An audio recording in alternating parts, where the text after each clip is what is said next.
my name is Betsy Whitehurst, and I'm an MSU dietetic intern, and I'm at Crosslines today. Have you guys ever wanted to make your own homemade tortillas? Well, today we're gonna do that with items that you can find in the pantry.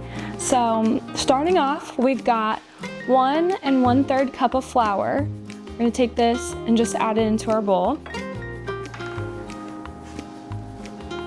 Then 2/3 cup of the cornmeal flour. So if you have cornmeal at home, you can actually make tortillas out of it pretty easily. We're gonna add that in. Next, we have 4 tablespoons of cooking oil. I just used regular vegetable oil. And just a little dash of salt. Kind of just do a little handful. But you could also measure it out and be about half a teaspoon. We're gonna stir that together a little bit. And then we're gonna slowly add our water. So just add a little bit at a time. This is about half a cup of water, and just mix as you go. It should come together. Adding it slowly helps it come together quickly and not clump up too much. So add the rest in and continue to mix.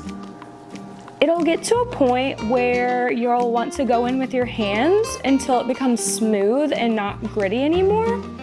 So once it kind of comes to that point, get in there with your hands, and then it should look about like this ball here.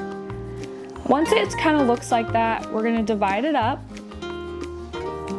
I kind of do 4 pieces and make them about the size of your palm, pretty large. So I've already got some of these made up here. See, they're about the size of my palm, and you're gonna let these sit in the fridge for about 30 minutes just to let the gluten relax and them chill. And then these have also been waiting 30 minutes, so now we're gonna move over and see how to make our tortillas. Now that we're over at our tortilla making station, we're just gonna take our chilled and pre-made little tortilla balls, and I've got a square of wax paper, another square of wax paper, and we're just gonna flatten this with our hand first.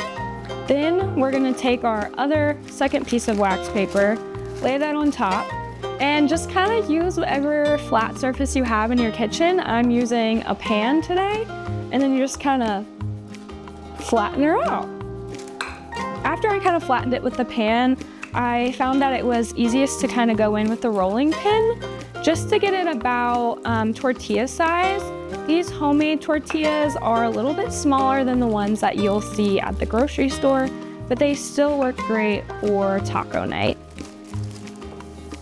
And once we've got this flattened out like this, we're gonna pull back the wax paper, and here is your homemade tortilla. Now we've moved over to the stove, so I've preheated this pan, and we're just gonna put our tortilla in. So you're gonna let this sit and cook for about 30-60 seconds. It'll start to bubble up a little bit, and the bottom will get brown. Then you can go in with a spatula or just your hand if you're brave enough and flip it to the other side. Once it's cooked and you've flipped it on both sides, it should look a little bit like this. Now, this recipe makes 10, so that's a great amount for family dinner.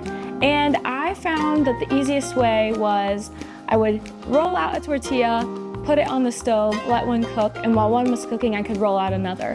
So that's a really easy way to make all 10 quickly. And it's just a fun activity either to do with the family or do yourself if you've ever wanted to try making your own tortillas. And the great thing is they keep for 3 days in a sealed bag or even longer in the refrigerator. So I hope you try this recipe with the items you got in the pantry. Thank you guys for listening today.